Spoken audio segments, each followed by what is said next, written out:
Welcome to the Disney Wedding Podcast. This show is brought to you by Carrie Hayward's Fairy Tale Weddings Guide, the only guidebook and bridal organizer tailored exclusively to Disney's fairy tale weddings at Walt Disney World. I'm Carrie Hayward, and each week I feature Disney wedding updates, money-saving tips, and interviews with wedding vendors and real Disney couples. I also cover honeymoons, anniversaries, and engagements at the Disney parks and resorts. Join me now as the Disney Wedding Podcast celebrates romance at Disney destinations.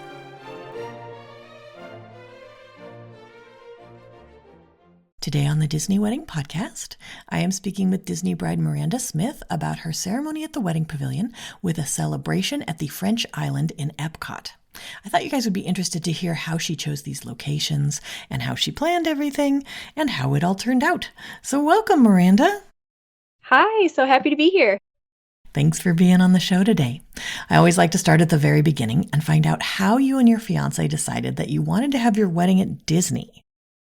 Yeah, so we currently live in North Carolina. My family is mostly in Illinois and Jack's is in Alabama. So regardless of where we chose to have our wedding, it would have required traveling for most of our guests all over the country. So when I started looking at venues in these different places and what you're getting for the price, I kind of jokingly brought up Disney and started looking at the costs for a Disney wedding and realized it was pretty comparable. So why not have it at somewhere that would be like a fairy tale?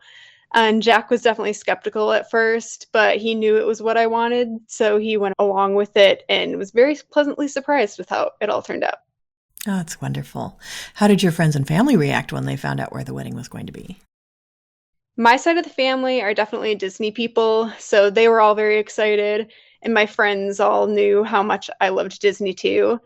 Some people that were more traditional or aren't Disney people were also a little skeptical, probably expecting it to be a little more cheesy, like, oh, you're getting married in a theme park. And a lot of people even had the reaction like, I didn't even know you could get married there. So kind of all over the board. Interesting. How many guests did you invite and how many were able to make the trip? We invited probably about 60 people and 40 were able to make it. Did you set up a room block for your guests? Originally, we didn't when we signed our LOA, but once we started talking to family and adding up the number of room nights, we realized we easily had at least enough for one complimentary stay, since we were going to make it a several-day trip even ourselves. So we ended up actually changing our minds, and we're glad we did in the end, because we ended up with 2 nights total that we used at the Grand Floridian. We set up blocks at Pop Century and Caribbean Beach, since those were both resorts we've personally stayed at and liked.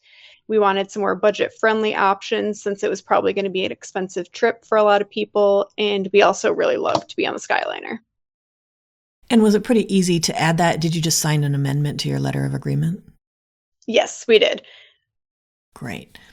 Now, how did you guys choose the day of the week and time of day for your event? Yeah, so knowing it was going to be a destination wedding, and most people would have to likely take off at least one day of work to travel, maybe 2, we decided that a Monday was actually a pretty good option since the costs were lower. There wouldn't be as much competition to get the date and time we wanted. Plus, then if anyone wanted to take the weekend to come down early or go to the parks, they were able to. And so I knew I wanted a spring wedding before it got too hot and not too high of a chance of rain. So April was kind of our target month, but then ruling out the weeks of spring break or Easter narrowed it down a little bit. And as for time, we decided we wanted to do our celebration incorporating the fireworks. So we wanted to make sure we had the timing of the ceremony right for that, and not too much downtime or waking up super early in the morning. So we went with a 5 o'clock ceremony time, which worked best with what we were looking for. Interesting. And how did you decide to do a celebration versus a full reception? Yeah, so I think, again, we were kind of thinking about trying to make it a little budget friendly. And knowing the price of a celebration for the food and beverage minimum was only about half per person than a full reception. Neither one of us were super intent on having dancing, speeches, all of that.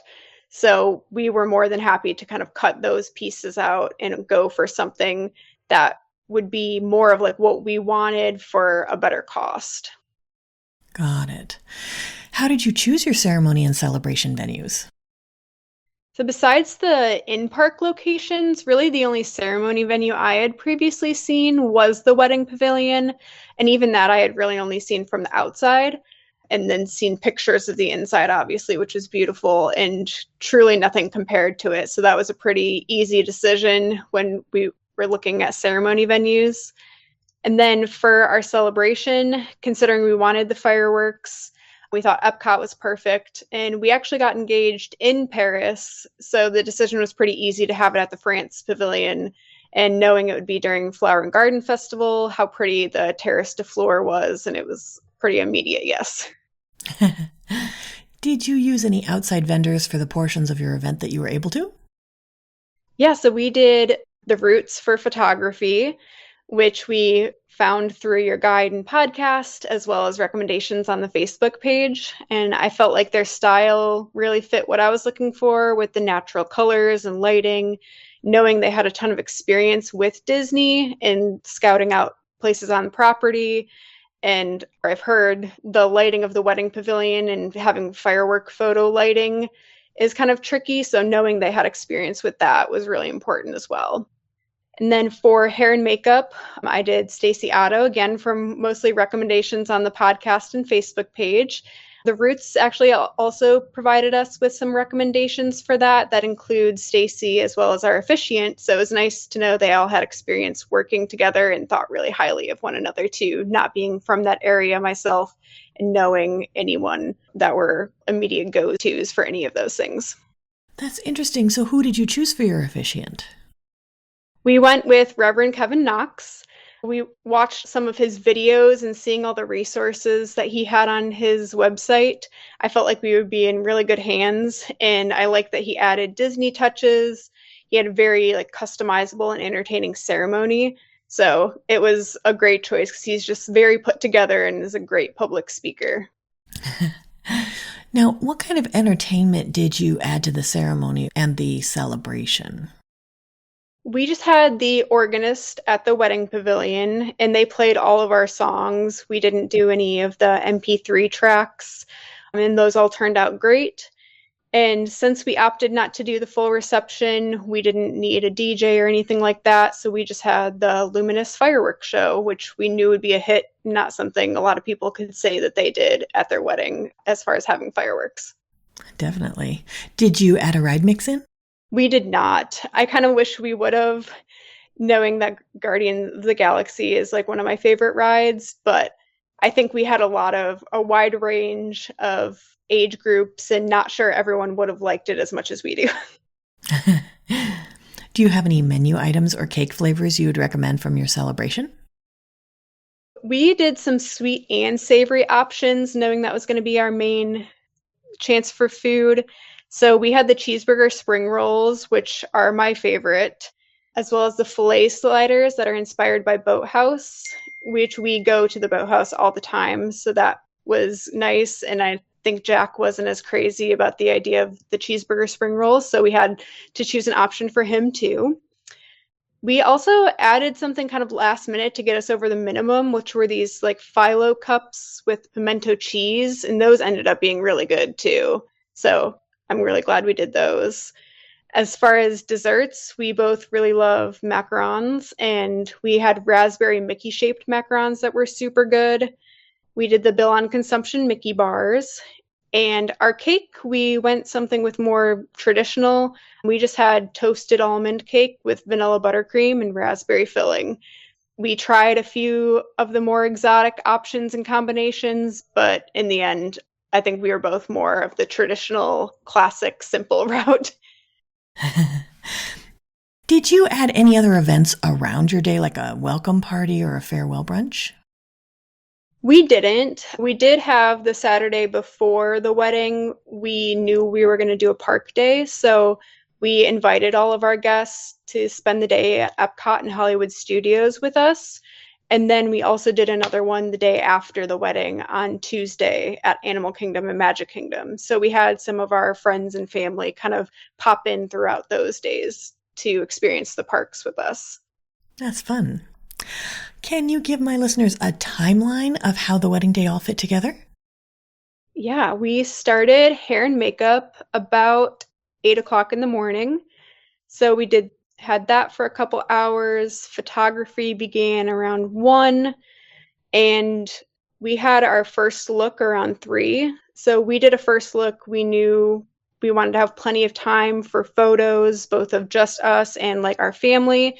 And since we weren't doing a cocktail hour or pre-reception, it was kind of the best way to fit everything in. We also did photos in the Grand Floridian lobby, in the staircase. And then our ceremony was at 5 o'clock. We had a bubble exit, more photos inside the Wedding Pavilion with all of our family. And we walked back to the Grand Floridian all together and actually took the monorail over to EPCOT and walked through as a group, like escorted through as a group to the celebration. And then after we had food, cake, and the fireworks show, we were escorted back out and took the monorail back. That's great. What time did your celebration start? It was a 7:30 start, so it was 7:30 to 9:30, and we all met at the Epcot front entrance a half hour before at 7 o'clock. And did you do like a formal cake cutting before the fireworks or? Yes, we did. I believe it was at about like 8:30, so about an hour into the celebration. And how did you handle first dances? We didn't do any first dances, actually. I guess, well, there's music in the fireworks that we kind of danced to for photos. So I guess that was kind of our first dance. So out of all of this, what was your favorite memory of your wedding day? I really liked the ceremony. It just being in the wedding pavilion, it was super magical, and having all of our friends and family being able to share that moment with them. And afterwards, it just felt like there was a huge weight lifted off my shoulders, like the hard part's over, and I could really just enjoy the celebration. But also walking through Epcot as a big group when we were all dressed up in our wedding attire, we had people constantly like cheering, congratulating us the whole way. So that also definitely made me feel like a real Disney princess too. When you guys were planning, what were some of the most important aspects of the event where you focused your attention or your budget? So the locations of our events and the photographers were really important just to make sure we were really getting the fairy tale wedding experience that we wanted, both for us and our guests, and to have just really beautiful photos to look back on. We also really wanted to focus on the food, so being able to incorporate some of our favorite park foods, and since we weren't having a full meal, make sure people weren't left hungry. And our final thing was that we wanted to tie our dog in since she couldn't be there as a part of the Disney policy. She's a huge part of our lives, so we were able to actually do a sculpted figure of her on our wedding cake, which was really special. Oh, that's cool. Who made that? So the Grand Floridian Bakery, we got asked if we wanted any kind of figures on the cake, and that was listed kind of as an example, like a figurine of either us or a pet. So that was something that we definitely were like, oh yeah, that's a great idea. That's wonderful. Were there any aspects that were less important where you saved your money or just your effort? So not doing a full reception and kind of choosing our venues strategically, we didn't really have any other decorations other than a few floral pew clusters and an altar arrangement and some small dome lights at the celebration. So we definitely saved a ton of money on our floral and decorations. And like I mentioned, a full reception wasn't that important to us. So opting for the celebration definitely helped save money and also required a lot less planning. And then for transportation, knowing we were on the monorail route connecting the Grand Floridian and Epcot, we thought it was kind of a unique way to get place to place. We didn't have to pay anything extra. We also got to take photos in the front of the monorail and in the monorail car, which was really cool. And we wouldn't have been able to do something like that if we would have had a chartered bus or some other kind of prearranged transportation. So I'm glad we didn't go with that. That's an interesting point. And then how did your guests get to the wedding pavilion?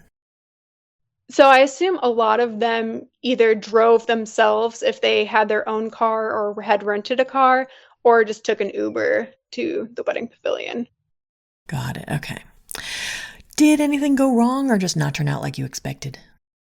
Nothing went wrong that I knew of, at least.